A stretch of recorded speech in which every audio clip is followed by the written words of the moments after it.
What's up, everybody? This is Whisky in the Six. I'm Rob. Today I'm doing Caol Ila 15-year-old cask strength unpeated. Alright, that's what it looks like right there. I just have the heel left of this bottle. This bottle was given to me from Peter White. Many of the whiskey tubers know exactly who Peter White is.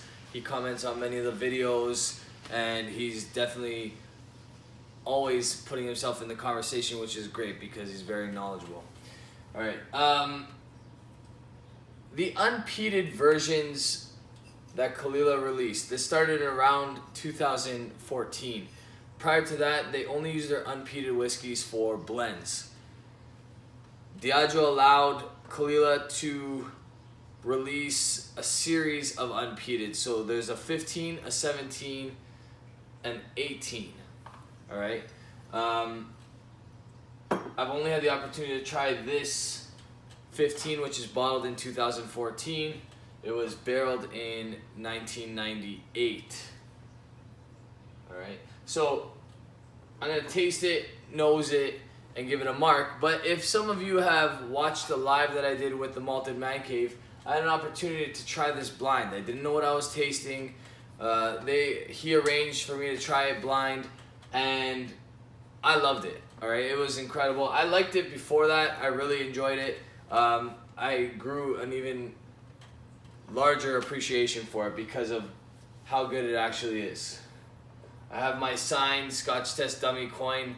You guys should pick one of these up. They're pretty cool. They fit perfectly on the Glencairns. All right, this has been sitting here for about 30 minutes. It doesn't need to sit that long. This bottle has been open for obviously quite some time. It's a 2014. It's one of those few whiskeys that you really don't have to gas if you're gonna drink it in the next 2 to 5 years. That tends to happen with the cask strength whiskeys, in my opinion. I think the lower the ABV, the more vulnerable to oxygen the whiskey is, and the more potential for it to become flat or stale.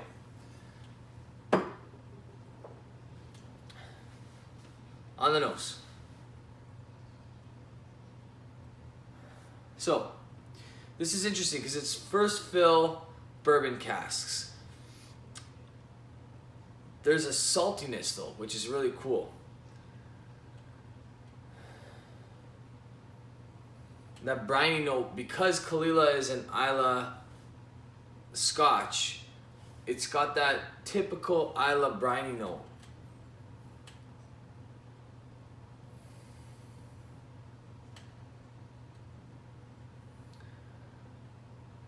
There's like lemon, butter, like salted butter.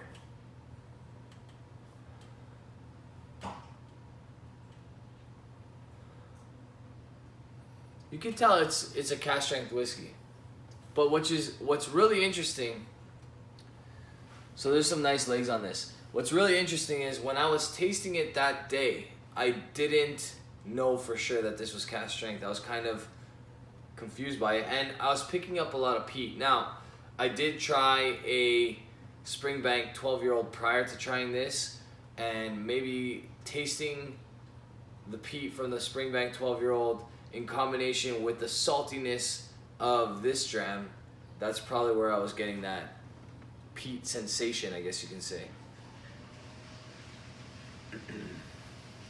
On the palate,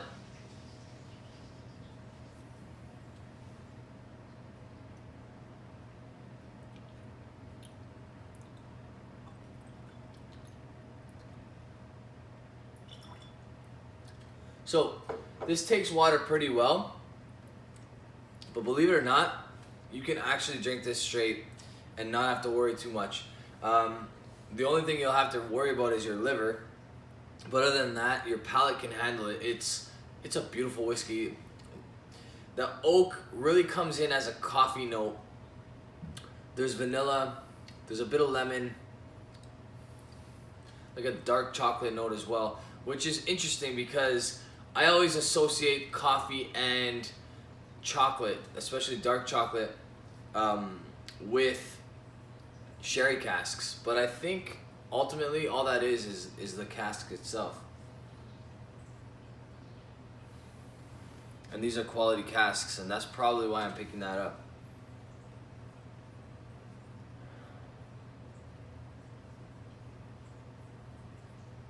You do get a hint of that bourbon type nose on this, which is nice. You don't get that very often in a Scotch.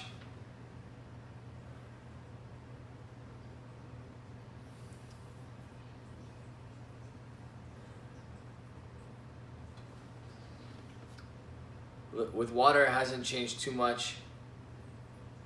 A little bit more on the vanilla side. Maybe a little bit more on the hay, farm-like smell. Damp hay. Very sweet on the nose. Just beautiful.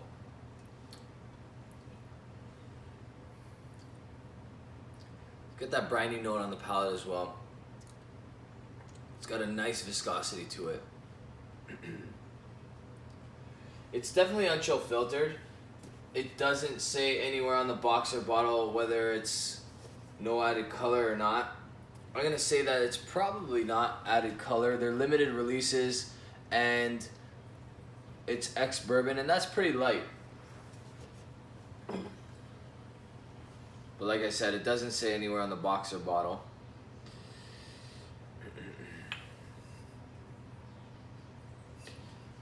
I'm gonna say there's no added color and that it's it's unchill filtered, but I could be wrong.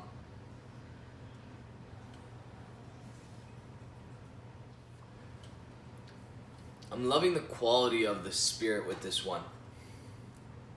You can just tell it's a beautiful whiskey. It's a beautiful new make. I'm gonna add water one more time, and then I'm gonna give this a mark.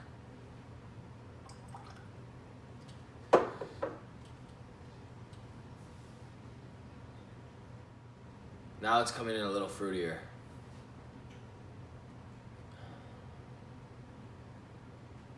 A little bit more with the lemon.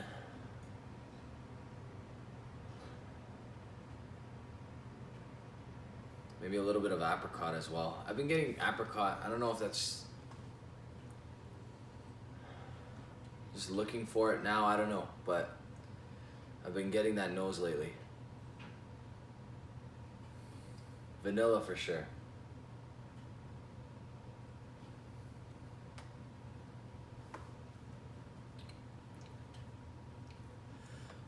Water actually gives the sensation of it being a little bit more oily, and I think it's a little bit more oily because you're not fighting with the alcohol as much.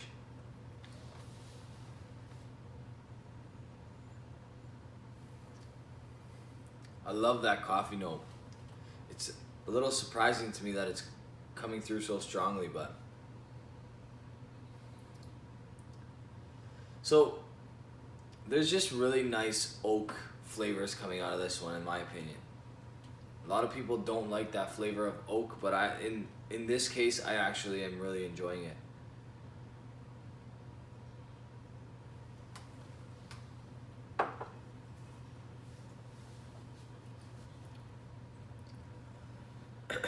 So, really good. I'm gonna give this a high A. It's not quite an A+ for me. There's a couple things that are deterring me from putting it up there as an A+, but I'm very interested in buying the 17-year-old and the 18-year-old now that I've tried the 15-year-old. It's overall really, really nice. Just beautiful stuff. Alright, so that's an A. It's a high A. I probably would have given it, if I had to give it a numerical mark, an 88 or an 89. Alright, it's that good. And I'm definitely going to seek out the 17-year-old next. Alright.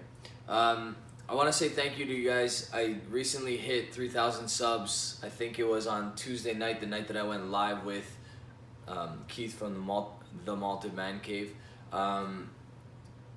Honestly, I did not expect to be here this quickly. I did not expect the channel to grow this quickly, and I'm really appreciating the support from you guys. This wouldn't be even close to what it is if it wasn't for your support. Whether it's on Patreon, buying merchandise, all that stuff, it definitely helps. And there's a reason why I try to keep the quality up on this channel as far as what I'm reviewing. And that has a lot to do with you guys, all right? So if you guys want to continue to support, check me out on Patreon, all right? I will put the link below in the description. You guys can also just follow along and comment and message me on Facebook, Instagram, Twitter. I do my best to answer all the comments that you guys leave below. I also do my best to communicate with anybody that is messaging me about various whiskey questions and all that sort of stuff on Facebook, on Instagram, even on Twitter. So you guys can reach out whenever you like, and I'd be more than happy to communicate with you guys. All right? Cheers.